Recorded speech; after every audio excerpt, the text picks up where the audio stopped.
my memories, I have friends who have memories of her parents and grandparents, which goes back pretty far. And I have some stories that I remember that were passed along that are interesting, I think. And the kids, while they would have no interest in those kinds of things now, just like me, someday they may. Mm-hmm. They may want to know. And perhaps there'll be something that I can provide that will help them to, to dig further if they're interested. It says be sure that water or other liquid refreshment is provided. Yeah. Alcohol's going to make his mouth dry. Yeah, but it'll make him comfortable. You should bring it. He can talk for an hour and a half. Thanks, Yeah. pal. I That's want great. some water. Do you want some counting? No, I gotta work tonight. So. You have to work tonight. Yeah, What do you have man. to work at tonight? I gotta do the lighting and the sound. No way! Yeah. You're a tech? I'm a techie, You're the man. tech dude? I'm one of them. Can I hang with you? Sure. Sure, you can hang with me. Are you like in the back or are you in front? I'm Off to the on the side. front. Yeah, off to the Off side. to the side in the front? Yeah. Can I hang out in your booth? Yeah. Are you in a booth? Are Okay, you... so let me ask a question of you, Dad. Sure.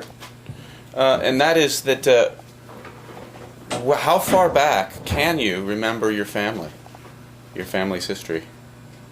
How far back can I remember my I family? mean, how many years ago? I mean, how many generations back do you have knowledge of the family? Well, I have some interesting vignettes, you might say, from my mother's memory, which Mhm. of course was the source of all of the history of the family. Mm-hmm. As you probably know, your great-grandfather was a circuit judge in Deadwood, South Dakota. At the time when much of the Old West was written about. Wild Bill Hickok, Calamity Jane, some of the characters that became part of the lore of our country. And my grandfather smoked the peace pipe with Sitting Bull, who was, you might say, the engineer of the Custer Massacre. And one of the stories Mother told about that was that when he smoked the peace pipe, Sitting Bull smoked it first, and it was passed to the left. And grandfather was to the immediate right, so he was the last one to smoke the peace pipe. And I guess it was By that pretty time. interesting by the time it got to him. And there was another situation that was described I thought was kind of interesting because apparently he loved to play poker, and he was a good poker player, quite a good poker player. And he was in a game where the men at that time, or in that game anyway, they put their guns on the table. And Mother said that he got a full house, which is one of the best hands you can possibly have in poker, straight poker. And he threw it in. Oh, no, so he wouldn't get killed. So discretion was the byword there. Also, she said that he could ride a horse like God. I remember that. Mother had kind of a love-hate relationship with her father because he was bigger than life to her. And yet, during his later years, in fact, when she was a young woman, he embarrassed her a couple of times because by that time he'd lost all of his, material possessions, and he was reduced to almost begging people for sustenance, which was kind of sad because here's a man who'd been very successful as an attorney, as a judge, who'd had, I guess, quite a fortune when they lived at Hillsborough over in Surrey, The other interesting thing, I think, about the family, and I didn't discover this until many, many years later. My grandparents, mother's parents, left this country with their 2 small children to go to live in England. Now, why would they do that? Why would they leave, everything that they had in this country and go and live in a foreign land? Well, it became apparent as I looked through some of Mother's things later on. There was this invitation, gold printed invitation, beautiful, no date. It was a wedding invitation for my grandparents. Well, what I found out was that when Mother's half brother died, his name was Louis, and she adored her brother. He was the first child of my grandfather and his first wife. How did he die? How did he die? Mm-hmm. He died naturally, fairly young. I think he was less than 60 when he died. But his wife chose that particular time, I don't know why, for her own reasons, I guess, to tell Mother and Aunt Adelaide that their parents were until his first wife had died, because she was a Roman Catholic, and she would not give him a divorce. So apparently, my grandparents had a relationship and had children, and in order to, because she had been raised in a privileged environment, this was just not very acceptable to her station in life. So I think they decided, probably in discussions with my great-grandmother, who was the divorced wife of John O'Brien and the son of Henry M, the painter, that maybe that would be the best thing for them to do, was to leave the country. How was life for them in England? Well, they had a very privileged life. They had a very privileged life. Mother had her own nanny. She had her own little horse cart. She learned how to speak French, and she learned how to set a table. She learned all the graces, that young girls were taught in those days, but she didn't learn how to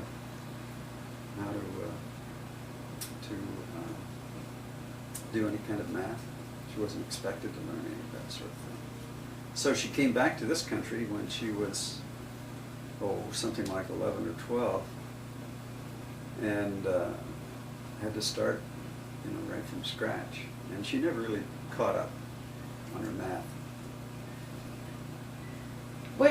What had her father done in England to give them such a privileged life? What was he doing? Well, I think he was an investor. I think, as I was led to believe, he invested in South African gold. And the Boer War came along at the end of the 19th century. And apparently all of his investments were just wiped out. He had to escape to France because he was in debt. And Mother and Adelaide and one of the nannies came over to this country through borrowed money from a friend.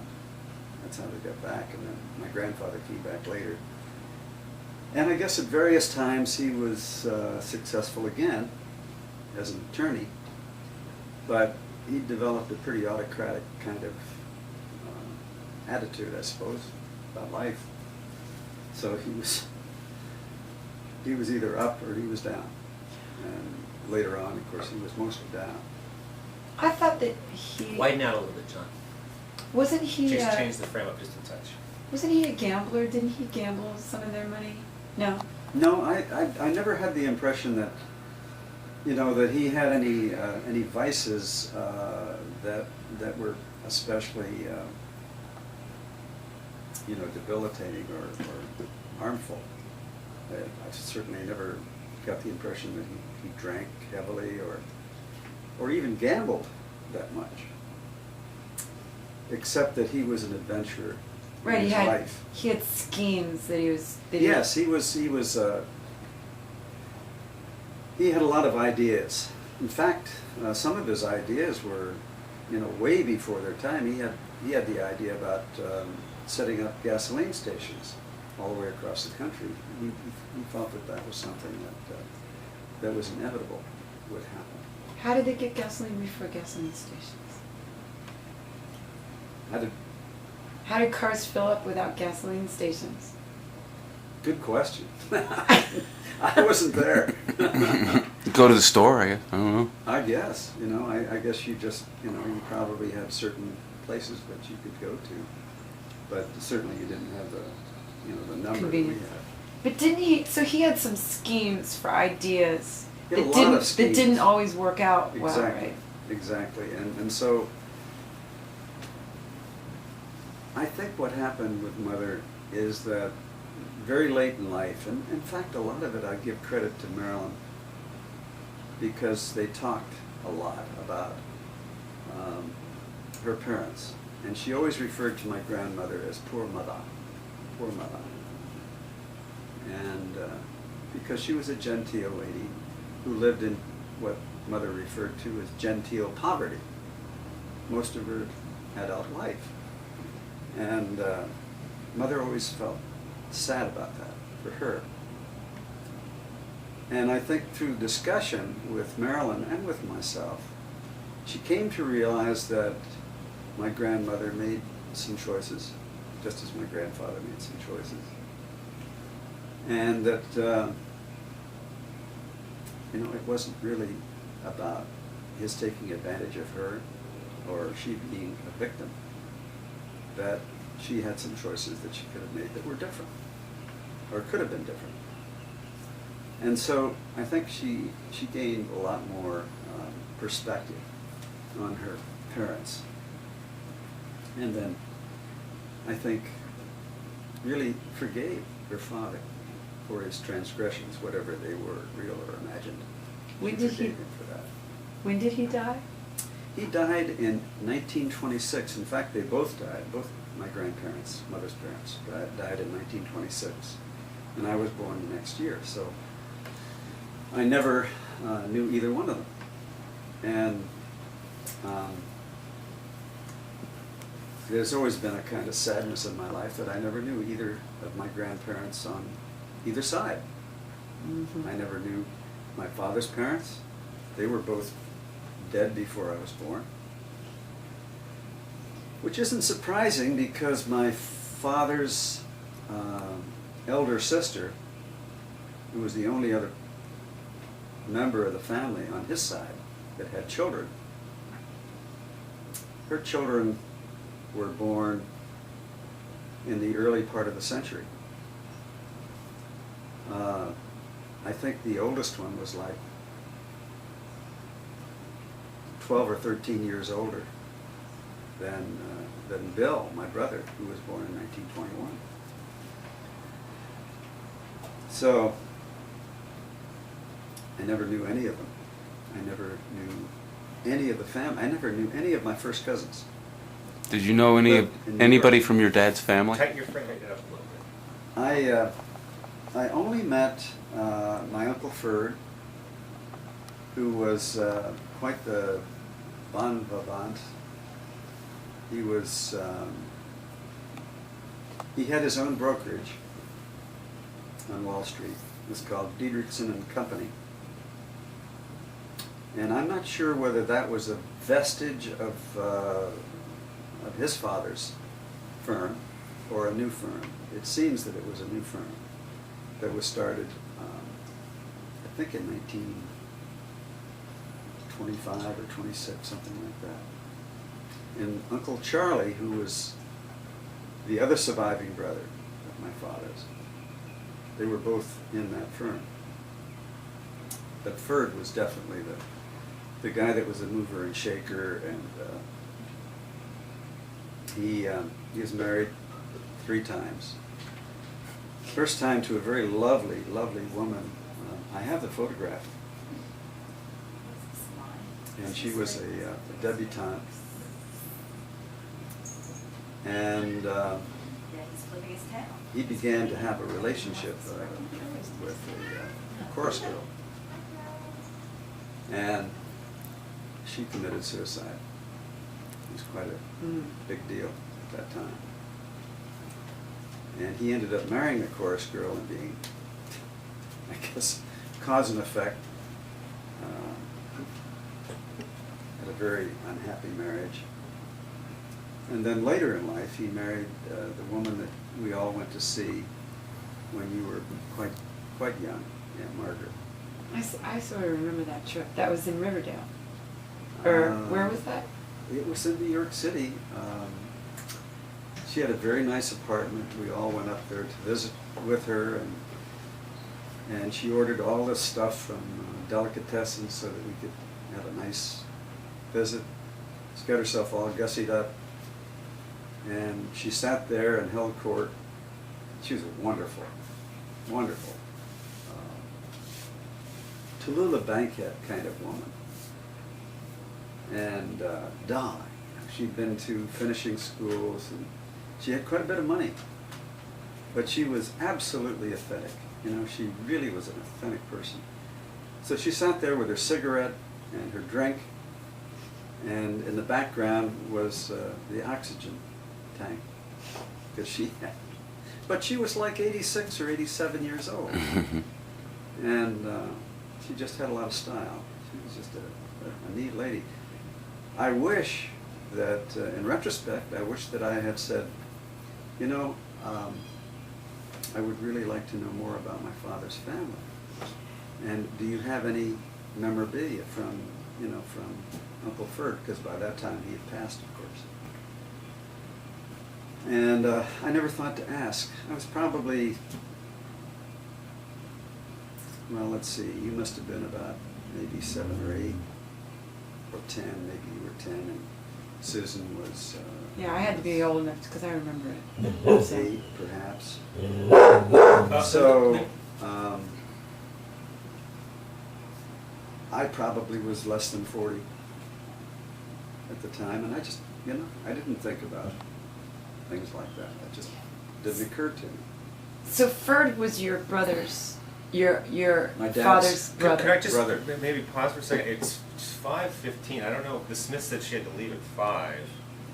Does she Yeah. have to get out of here, make a little noise, and get out of here? I'm gonna pause it a second. Well, listen, I'm going to hit some majors that this book talked about. Just Okay, as a go ahead. background and a reference. Jack, look into the camera as much, or look at your son, Yeah. basically. Yeah, that's what he's as been you're doing. answering. No, I think it's good when he looks over here sometimes to break it up. Okay, all right, I that's thought good. just what he was doing No, you're was right. good. Okay, it's good. You're right. If All he right. just looks right in the camera, that's Okay, boring. all right, good. All right, here it is. What is your full name? What year were you born? And were you named after any particular relatives? And if you were named after any particular relatives, give us a very brief history about the relatives that you were named after. Well, I was named after my father. Well, I'm sorry.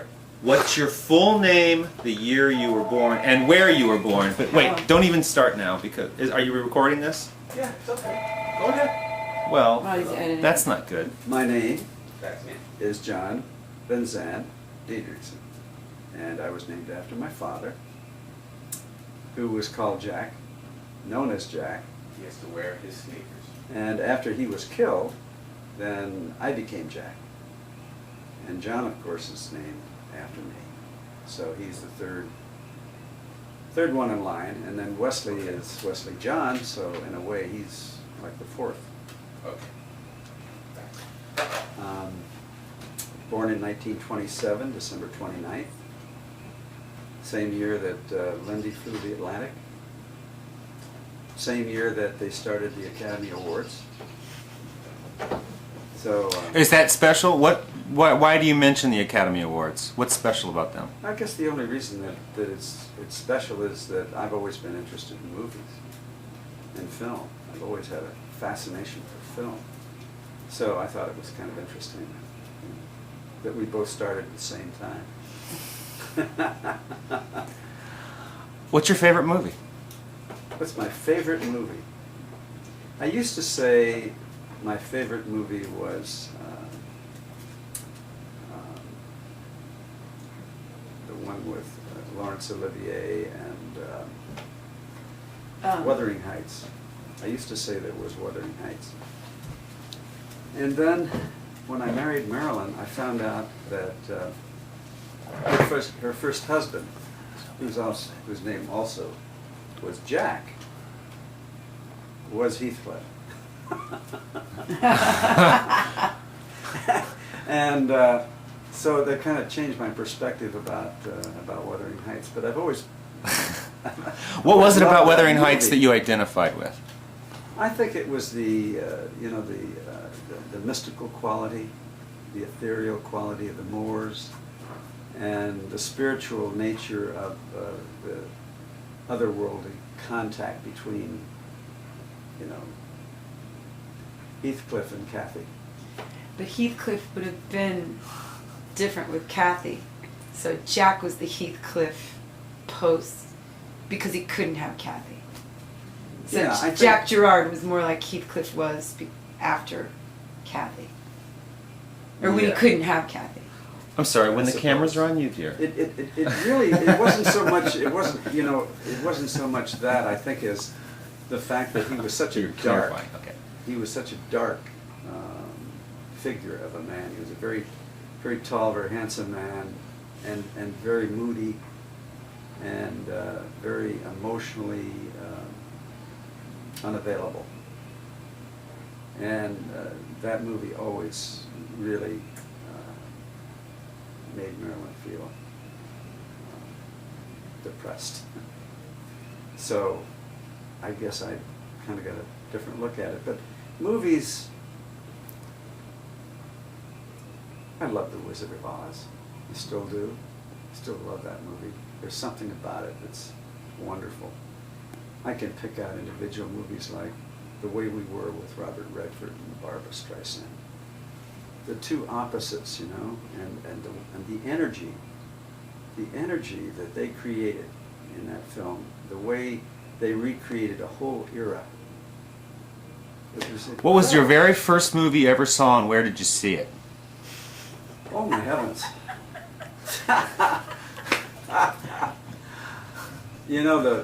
The first movie I really, really remember seeing was Frankenstein, and it was in the Nyack Theater.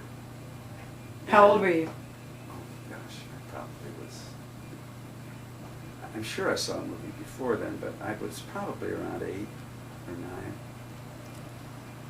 9. And I remember that I got so frightened that I hid under the chair, and then I got out went into the lobby, and I looked up at, these, in those days, the movie theaters were, kind of grand, and the big chandeliers. And so I went out there and I looked up there and I saw all those lights, and this is real and that's not. But I could always project myself into the dramatic situation and just get caught up in it. And I still can, I still love that about film. I mean, it's exciting to me. And so I can't honestly say that's the first film, but that had a The one you remember tremendous most. respect or effect upon me, at the time. I just and Mother, of course, when I was a boy, I spent a lot of time being farmed out because Mother was a single working mother during the Depression. And this was at a time when there were no safety nets, there was no welfare.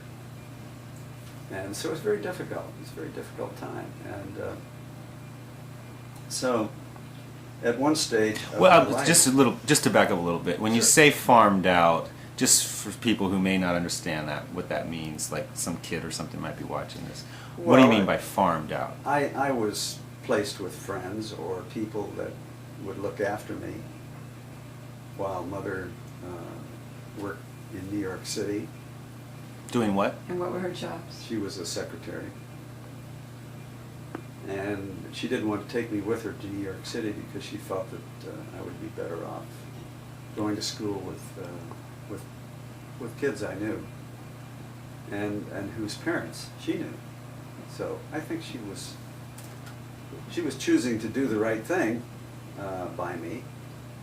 At the same time, I I have come to understand that my mother, like all of us, was a fallible person, and she had certain needs that needed to be met, and sometimes I got in the way. Anyway, the result of that was that I probably felt a lot of insecurity around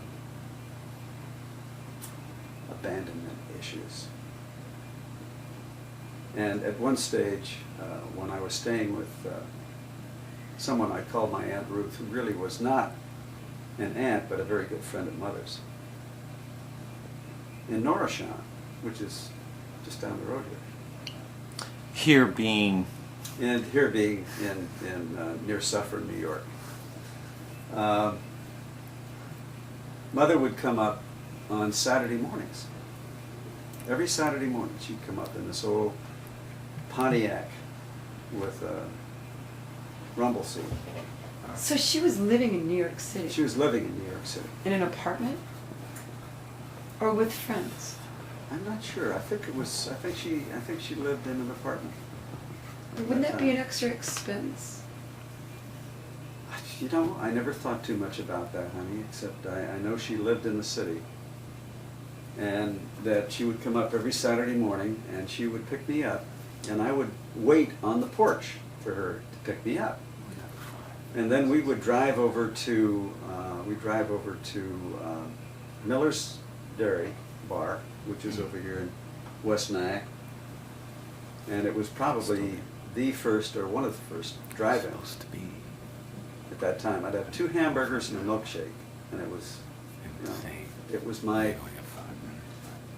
treat. I looked forward to it. And then we would go to the theater in Nyack, and we would see Flash Gordon. And, you know, they had the serials in those days, and each week they'd have another, you know, continuation. Was that a movie or acting out? It was a real movie. Oh, okay. But, you know, it was like a serial like The Perils of Pauline. Mhm. It was many, many years before that. It was very similar to that. But it was Flash Gordon with Buster Crabbe, who'd been an Olympic swimmer. So we'd do that, and then she would bring me back to Aunt Ruth and go on back to the city that evening. And, you know, literally, I was waiting from the moment she dropped me off. I was waiting until the next Saturday morning when she picked me up. And I kind of lived from one week to the next for her to pick me up and take me to Nyack. what years in your life did this fall through, basically? I was probably, at that time, I was probably about Wes's age, probably about 12. Yeah, 12. What about all those years before? Because you were how old at the accident? 1.5? I was 15 months when the accident happened in which Dad was killed.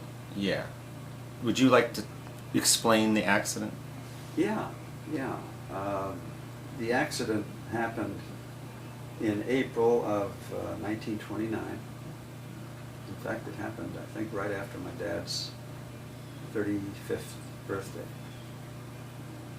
And they had been to a party that evening. Mother and Dad, his best friend, and his best friend's fiance. And they had just dropped off his fiance. And so Dad and his best friend were in the back seat, and Mother was driving. My father did not drive, which I guess was not uncommon in those days. There were a lot of people that didn't drive. And they came to that crossing that I think I've shown you in West Nyack, where they have the culvert now. And there had been several accidents apparently at that location. But this particular one was unique. Just explain crossing. minutes. You just This is a people- railroad crossing. There you go. A railroad Yeah. crossing. And that night, I guess it was a rather foggy night. And they had the windows closed. And the gate man was drunk. The reason that we know that the gate man was drunk, first of all, the gates were not down, but the railroad actually coerced the guy that was operating to say that he had put the gates down. He had an attack of conscience during the trial, and this came out of the trial, that he was drunk, that he'd been drinking. The second thing that happened at the accident, at the scene of the accident, was, and this was again reported by a bystander, was that someone tried to plant whiskey in my father's body. So that came out during the trial. You can only imagine what that would mean in a court of law today, as opposed to 1929. Mother did get a settlement, but as I was explaining to Susan before, it was about, I think, around $20,000, something like that. And the man who represented Mother was supposed to be a very close friend, and he took 50% of the settlement. And what was left, part of it went into a trust fund for my brother, and part of it went into a trust fund for me. Mother was left with the rest. The Depression hit right after that, and that pretty well took care of my trust fund and my brother's trust fund, and the money that Mother had was invested in some, I guess, not very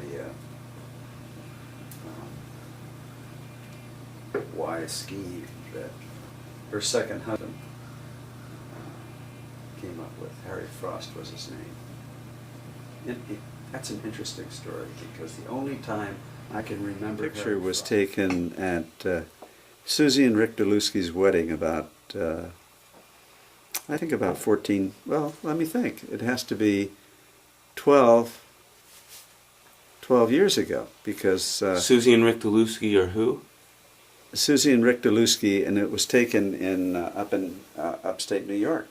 Katie was 3 at the time. Katie was 3, and Lauren was very, very pregnant with Wesley. Who was about to be... About to be 13. born. That.